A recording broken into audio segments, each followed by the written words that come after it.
kuasa hukum Pak Ari sudah memenuhi syarat. Karena sudah memenuhi syarat, maka hakim mengarahkan kepada tergugat untuk melakukan mediasi. Makanya kami difasilitasi untuk masuk ke ruang mediasi. Jadi di ruang mediasi itu kan pasti hanya kami ketemu mediator. Nanti baru hakim akan meminta supaya Pak Ari harus hadir. Itu ya akan terjadi, tapi karena ini dan tim sudah hadir, jadi kami tetap menghadap hakim mediator untuk hakim menanggapan prinsipal Pak Ari sendiri, dan kemudian kami dampingi untuk menyampaikan poin-poin pilihan masing-masing.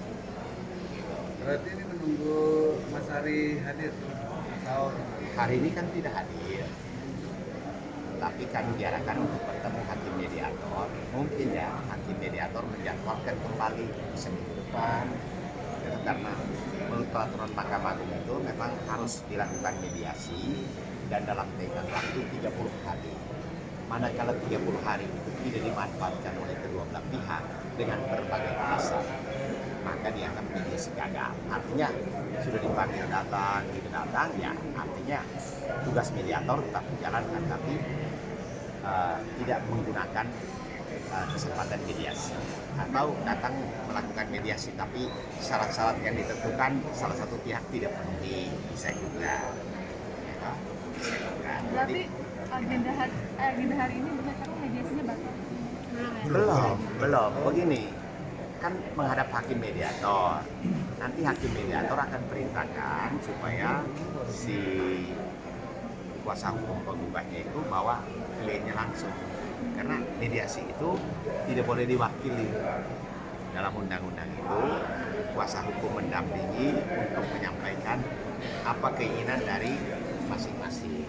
Misalnya sekarang sudah tidak bisa dipertahankan lagi perkawinannya, maka kalau cerai akibatnya seperti apa, itu yang akan kedua belah pihak saling mengemukakan dalam mediasi di hakim mediator.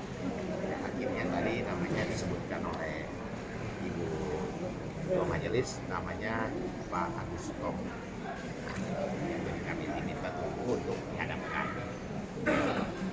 supaya karena Pak Ari tidak ada, jadi akan dijadwalkan lagi, pasti akan meminta minggu depan. Prosesnya apa Ibu? Ya belum, masih dikoordinasikan.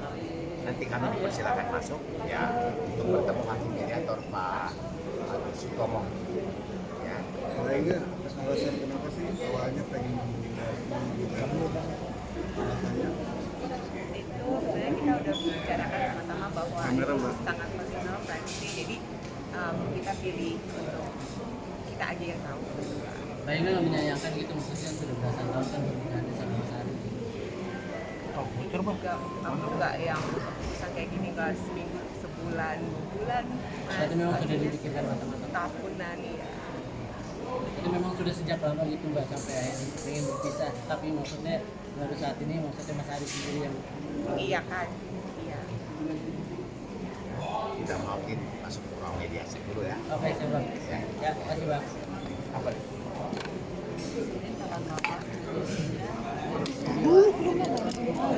Oh jadi ditunda? Oh jadi harus menghadap? Enggak. Oke, ya berarti udah. Teman-teman, tadi Beneran nih, biar enak yuk beneran. ini sudah dapat konfirmasi dari hakim mediator Pak Agus Sutomo menginformasikan bahwa sidang mediasi, jadi kami datang itu tidak masuk ruang sidang lagi, langsung bertemu dengan hakim mediator Bapak Agus Sutomo. Nanti kami akan menghadap di hakim mediator, ada ruang mediasi tanggal 15. Jadi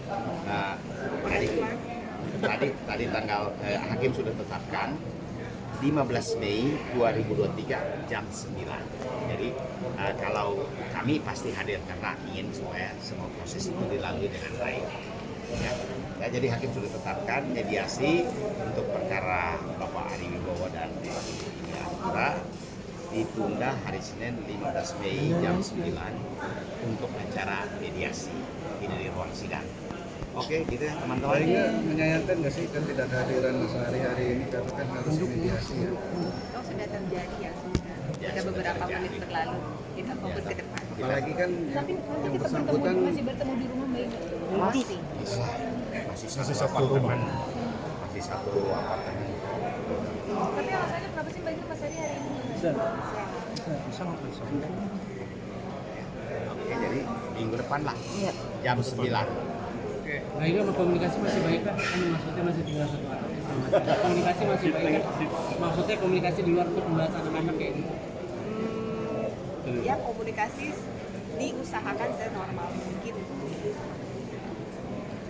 Pak Inge kemarin waktu Mas Ari preskon itu kan mengatakan soal keuangan. Makanya seperti apa sih Pak Inge sebenarnya? Karena kan banyak pemberiannya yang simpang siur. Oke, di sini aku pikir klarifikasi banyak nih kayaknya, jadi aku sekali ngomong aja bahwa Ari itu bukan seorang individu yang pelit, ya. Ari nggak pelit. Ari itu papa yang baik, dia selalu provide untuk keperluan anak-anak, mulai dari sekolah, pakaian, apapun itu.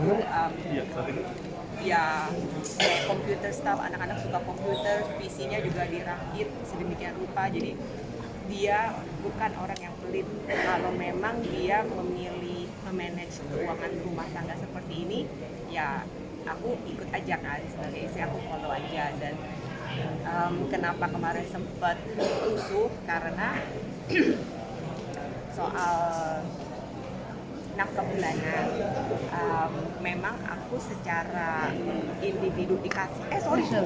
Enggak maaf. Aku dikasih nih uang cash buat kamu pribadi gitu, misalnya buat aku ngapa-ngapain, buat aku nabung atau apa, itu memang dari awal nggak ada. Jadi itu pun sesuatu yang baru aku pelajari gitu, bahwa oh ternyata kalau orang married, yang banyak kan nih teman-teman baru pada cerita juga setelah aku kasus kayak gini, biasanya tuh istrinya dikasih uang bulanan istilahnya. Jadi di saat itu sebenarnya awalnya sih karena aku sendiri nggak bisa membiayai diri untuk bayar pengacara sebenarnya, makanya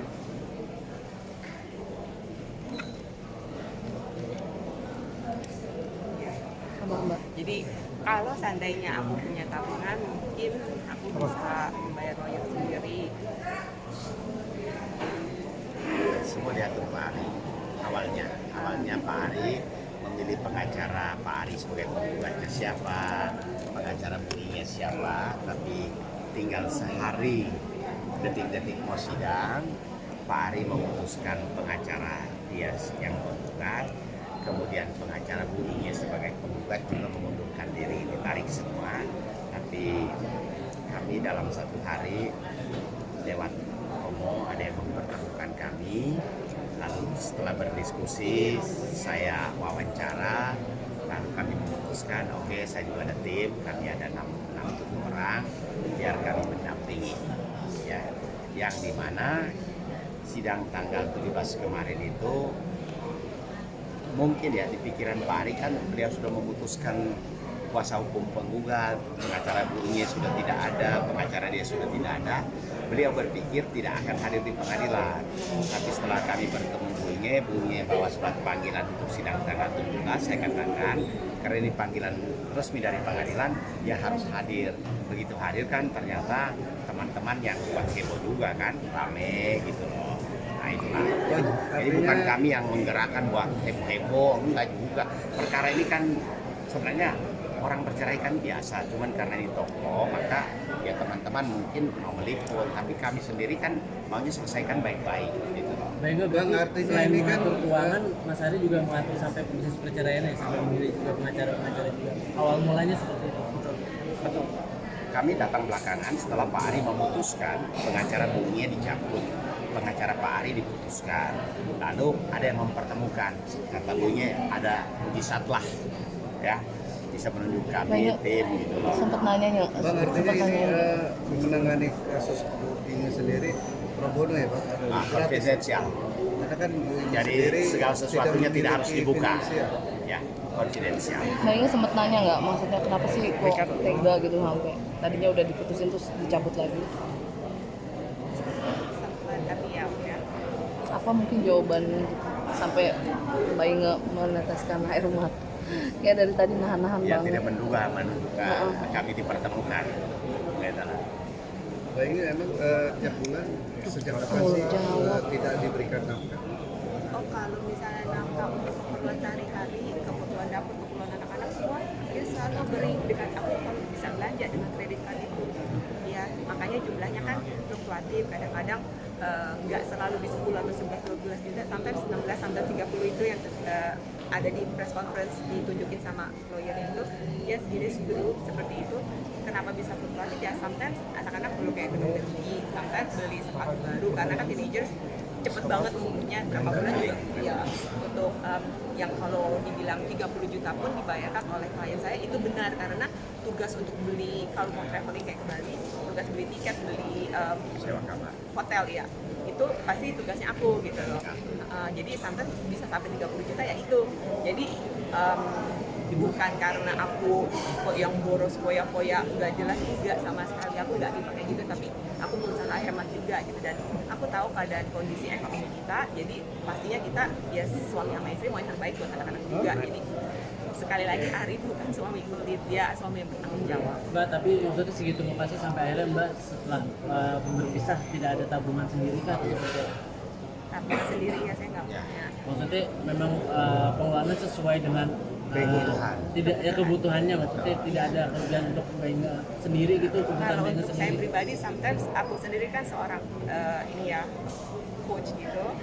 Sometimes aku dipanggil sama company-company untuk memberikan coaching, sometimes kayak perusahaan corporate gitu. Itu sometimes aku dapat uang, dan aku juga ada YouTube juga, jadi kasih tutorial. Sometimes aku juga punya komunitas Project Mother itu. Kalau kita bikin acara juga sometimes kan kita ada tiket jual, meskipun nothing, tapi dari uang kecil itu aku bisa tabung. Aku bisa jalan-jalan sama teman-teman ke Bali gitu, but itu ya aku nabung supaya aku bisa jalan-jalan, but aku nggak apa-apa kayak gitu, bener-bener aku nggak apa-apa. Dan jadi aku juga menghargai Ari bisa provide for the family, that's enough. Tapi kan itu masukan dari hasil kerja kerasnya Mbak sendiri ya, maksudnya nafkah dari Kalau dari aku Mas Ari gitu untuk aku untuk mau Mbak. jalan-jalan, iya aku akan nabung. Oh, Enggak, yang nafkah sama dari teman-teman Mbak ya. enggak, maksudnya nafkah dari Mas Ari Mas Ari kepada Mbak Inga Mbak gitu pribadi. untuk pribadi, bukan untuk keluarga, adakah? Sangat cukup loh, anak-anak semua tercukupi.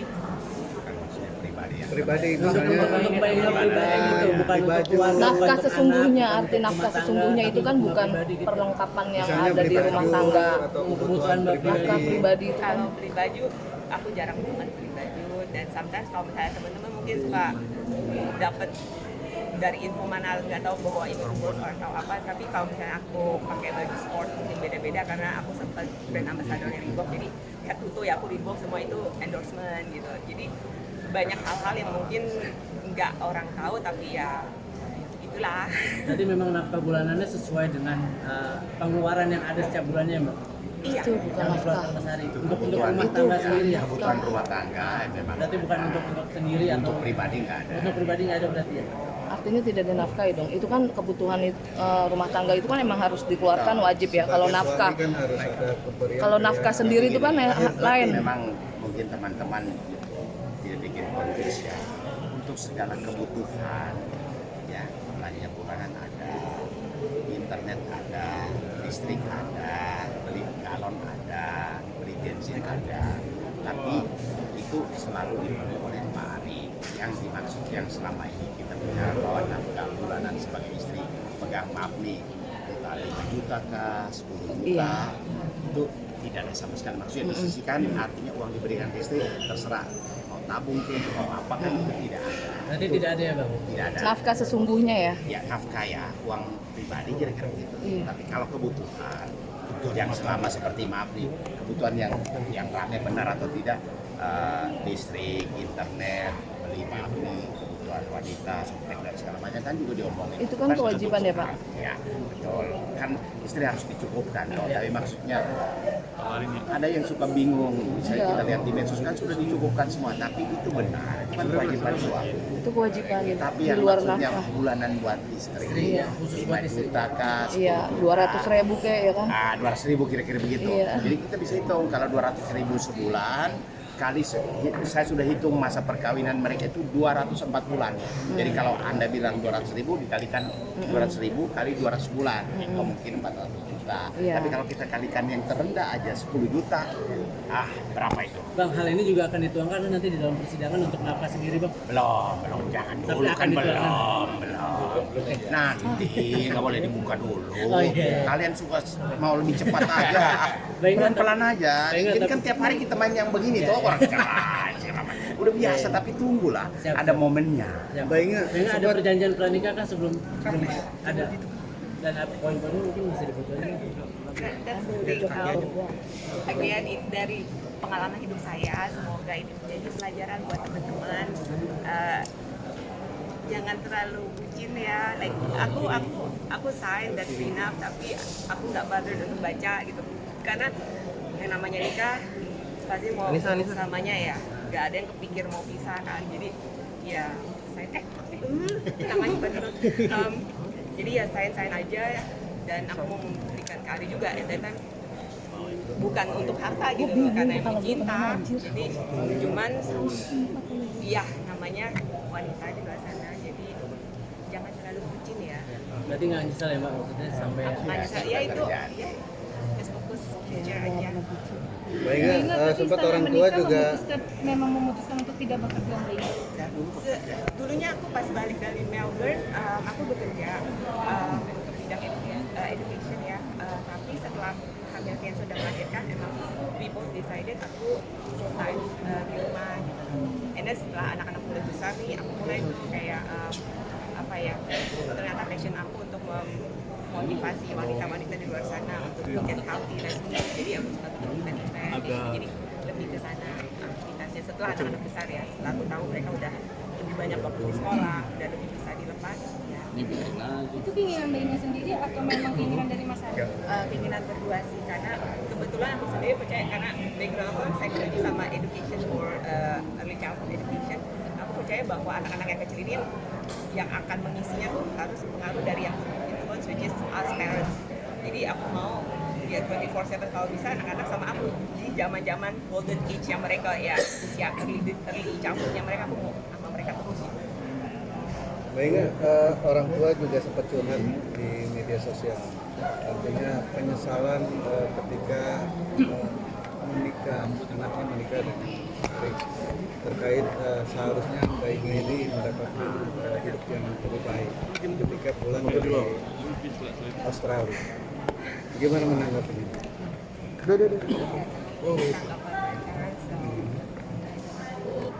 Tapi sepertinya merasakan juga, mungkin ada cerita atau curhatan Mbak Inge terhadap mama. Dari awal kita udah fokus sama Ari kita baikkan kan, kita udah janji bahwa kalau kita punya problem ya kita nggak cerita. Nah, parents, friends juga kita bahas sendiri aja. Jadi aku nggak bikin aku dikit-dikit. Jadi aku Ini datang nih, baru selesai sidang. Sudah selesai sidang. Oke. Sama aja Mas. Oke. Ini maunya. Ya. Kenapa maju dah? Sudah? Perihal